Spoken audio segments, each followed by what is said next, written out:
చాలా సంతోషం. ఎన్నో ఏళ్ళుగా ఎదురు చూస్తున్నటువంటి ఒక గొప్ప కళ సాకారం అవుతున్నటువంటి వేళ మనందరి ప్రీతమ నాయకులు, రాష్ట్ర ముఖ్యమంత్రి వర్యులు, బడుగు బలహీన వర్గాల ఆశాజ్యోతి అయినటువంటి శ్రీ వైఎస్ జగన్మోహన్ రెడ్డి గారికి ఒక్కసారి మీ అందరి కరతాళ ధ్వనుల మధ్య, మీ అందరి కరతాళ ధ్వనుల మధ్య, మీ అందరి ఆనందోత్సాహాల మధ్య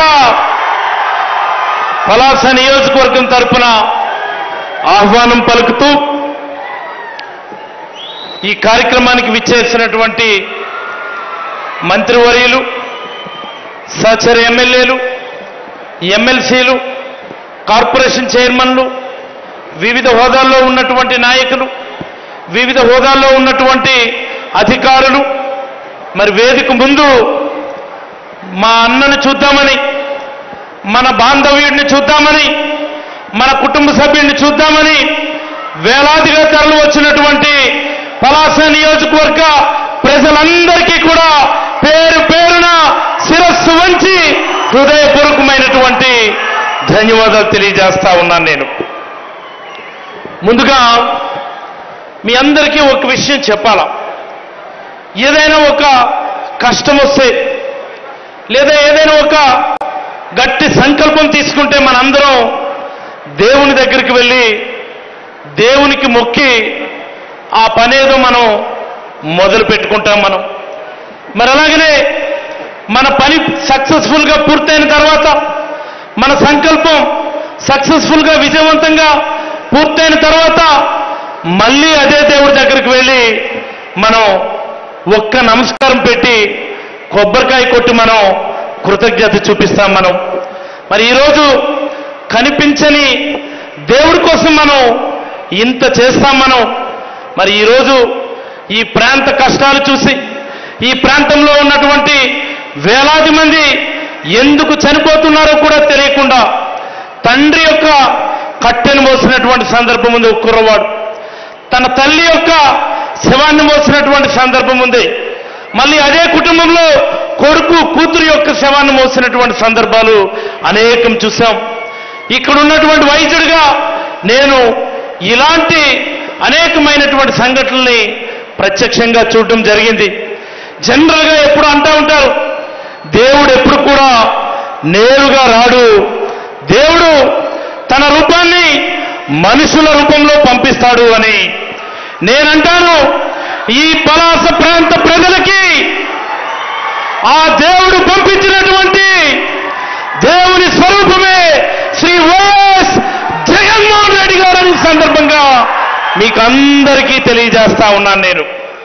మరి ఆ దేవుడికి మనం ఒక్కసారి దేవుడు పంపించినటువంటి ఆ ప్రతిబింబాన్ని, ఆ స్వరూపానికి ఒకసారి మనం కృతజ్ఞత తెలియజేద్దామా?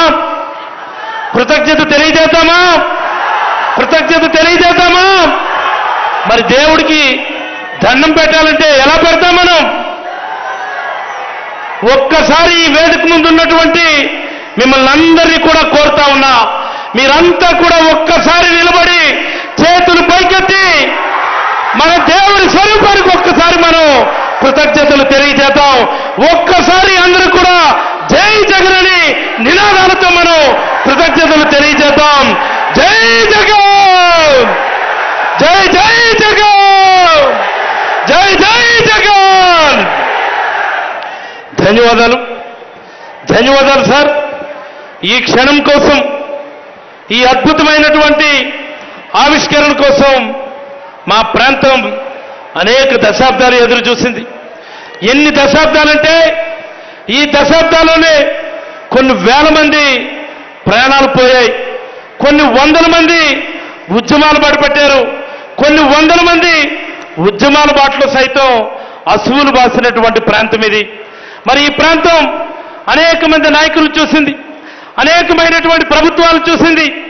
ఏదైనా ఒక నాయకుడు మా కష్టాల్ని తీర్చలేకపోతారా, ఏదైనా ఒక నాయకుడు మా కన్నీళ్లు తొలగిపోతారని 1000 కళ్ళతో 1,00,000 కళ్ళతో ఎదురు చూస్తున్నటువంటి ఈ ప్రాంతానికి ఈరోజు శ్రీ వైఎస్ జగన్మోహన్ రెడ్డి గారు అనేటటువంటి ఒక నామం సంజీవినిలా పనిచేస్తుందని మీకైతే ఈ సందర్భంగా తెలియజేస్తా ఉన్నాను సార్.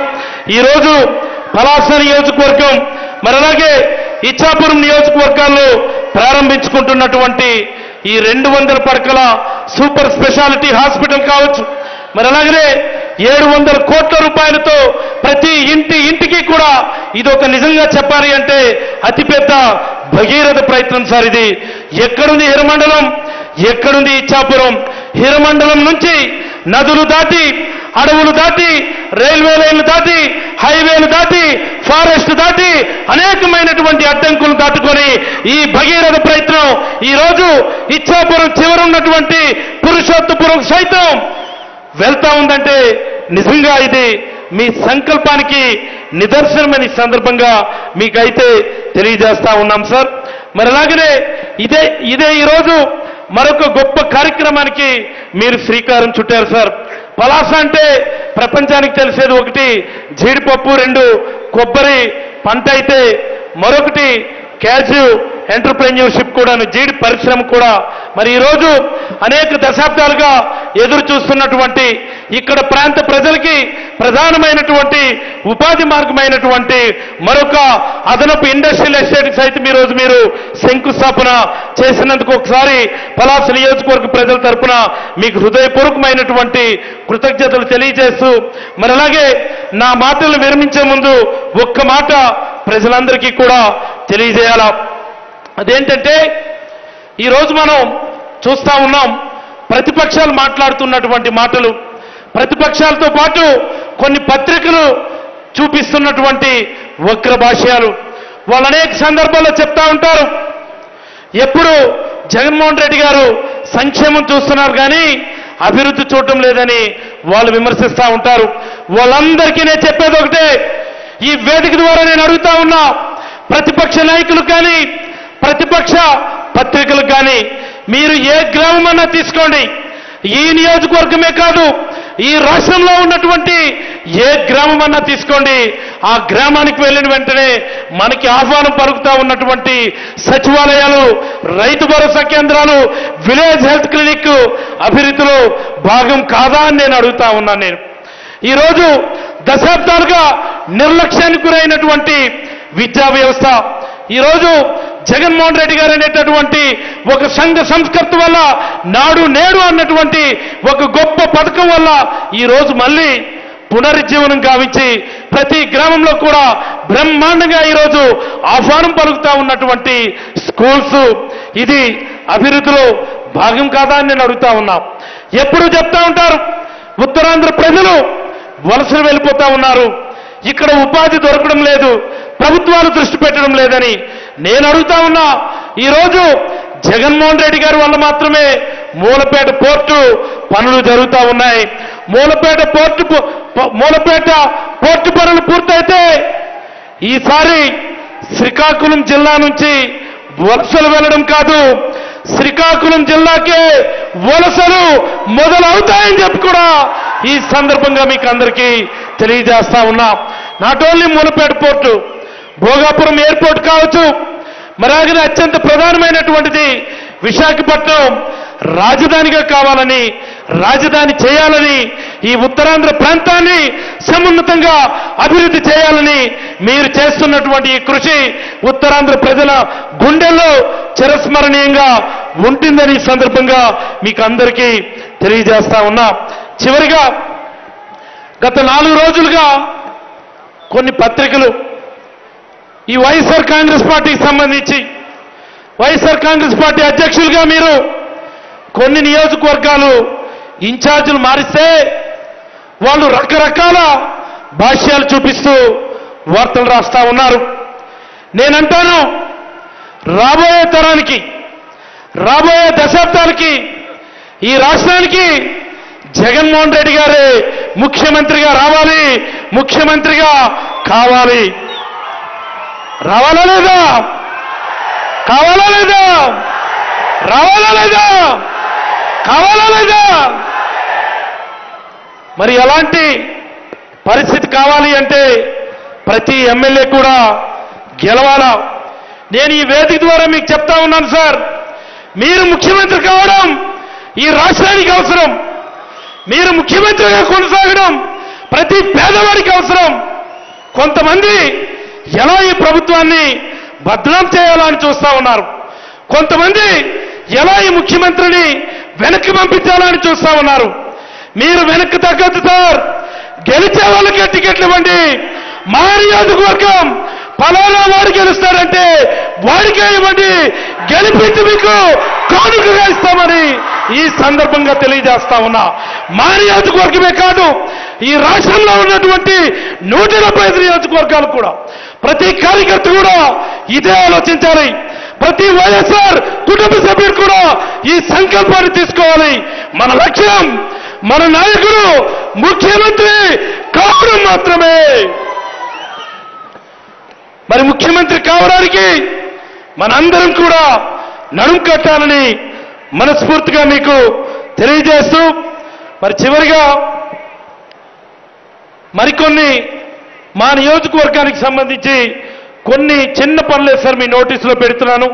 అవి మేము చాలా రోజుల నుంచి మేము ఎదురు చూస్తున్నటువంటి పనులు సార్. మా పలాస కాశీబుగ్గ మున్సిపాలిటీ పేరు చాలా పెద్దది, ఊరు చాలా చిన్నది సార్. మేము చాలా చాలా ఇబ్బందులు పడి రోడ్ సెక్షన్స్ అన్నీ కూడా చేసుకున్నాం. మరి మా మున్సిపాలిటీని ప్రత్యేకంగా అభివృద్ధి చేయడానికని మీకు ప్రత్యేక నిధులు ఒక 5 కోట్లు మా మున్సిపాలిటీకి మంజూరు చేయమని మీకు మనస్ఫూర్తిగా కోరుతా ఉన్నా సార్. మరి అలాగనే మరో ముఖ్యమైనటువంటి రోడ్డు ఉంది సార్ మా నియోజకవర్గంలో. పలాస నియోజకవర్గానికి పోర్ట్ కనెక్టివిటీ అదే, పలాసలో ఉన్నటువంటి పారిశ్రామిక వాడికి పోర్ట్ కనెక్టివిటీ కూడా అదే రోడ్ సార్. చాలా బిజీ రోడ్ అది డబుల్ రోడ్ చేయమని నౌపడ వెంకటాపురం రోడ్ అంటాం సార్, ఎన్వి రోడ్ అని 60 కోట్లతో మీకు ప్రపోజల్స్ ఇచ్చాం. దాన్ని మంజూరు చేయమని మీకు మనస్ఫూర్తిగా కోరుతా ఉన్నాం సార్. మరి అలాగనే మరో ముఖ్యమైనటువంటి అంశం సార్, మాది వంశధార శివారు ప్రాంతం. మాది ఎక్కడో హిరమండలో రిజర్వాయర్ లేదా గొట్ట బ్యారేజ్ నుంచి ఈ శివారు ప్రాంతానికి వాటర్ రావడం అంటే చాలా ఇబ్బంది అవుతుంది సార్. మాకు మధ్యలో రకరకాల లిఫ్ట్ ఇరిగేషన్ స్కీములు కట్టడం వల్ల శివారు ప్రాంతం ప్రతి సంవత్సరం నష్టపోతా ఉంది సార్. దీనికోసమని మీ నోటీసులో పెట్టాం. మీరు కూడా చాలా సానుకూలంగా స్పందించి హిరమండలో లిఫ్ట్ ఇరిగేషన్ స్కీమ్ ఇచ్చి పనులు మొదలుపెట్టారు. రిజర్వాయర్ కంప్లీట్ అయితే రిజర్వాయర్లో వాటర్ ఫుల్ అయితే మాకు వాటర్ వస్తుందని మీరు ఆ రోజు హిరమండలో ఎల్ఐ స్కీమ్ ఇచ్చారు. మరి దీనితో పాటుగా మధ్యలో మాకు మదన్ గోపాల్ సాగర్ అని ఒక బ్యాలెన్సింగ్ రిజర్వాయర్ ఉంది. అన్లెస్ అదర్వైజ్ దాన్ని బైపాస్ చేసే తప్ప మాకు శివారు ప్రాంతానికి వాటర్ వచ్చే పరిస్థితి లేదు. మదన్ గోపాల్ సాగరం డీట్యూరింగ్ చేయమని మీకు మనస్ఫూర్తిగా కోరుతా ఉన్నాం సార్. ఇది ఒక 8 కోట్లతో మీకు ప్రపోజల్స్ ఇచ్చాం. దాన్ని మంజూరు చేయమని మనస్ఫూర్తిగా అడుగుతా ఉన్నాం సార్. మరొక ముఖ్యమైనటువంటి సమస్య మాకు వజ్రపుకొత్తూరు మండలం బాగా టైలెండ్ అక్కడికి వచ్చే వంశధార నీరంతా కూడా సముద్రంలోనే కలుస్తుంది. బట్ ఆ శివారుగా ఉన్నటువంటి ప్రాంతాలు ఆ నీరు ఉపయోగించుకోవడానికి కుదరడం లేదు.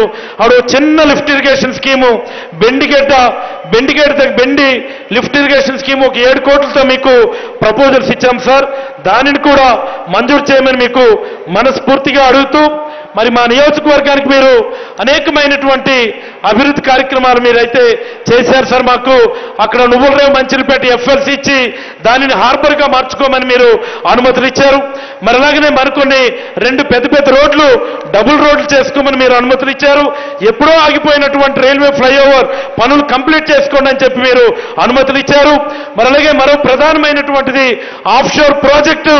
గత ప్రభుత్వం దృష్టి పెట్టకపోతే మీరు ప్రత్యేకంగా దృష్టి పెట్టి పనులు శరవేగంగా జరిగేట్టుగా చూస్తా ఉన్నారు. మీకు మరొక్కసారి మా పలాస నియోజకవర్గ ప్రజల తరపున మనస్ఫూర్తిగా కృతజ్ఞతలు తెలియజేసుకుంటూ సెలవు తీసుకుంటా ఉన్నా.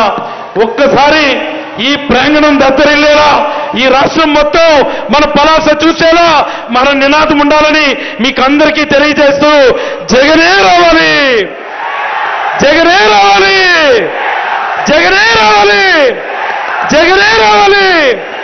ధన్యవాదాలు సార్. ధన్యవాదాలు సార్.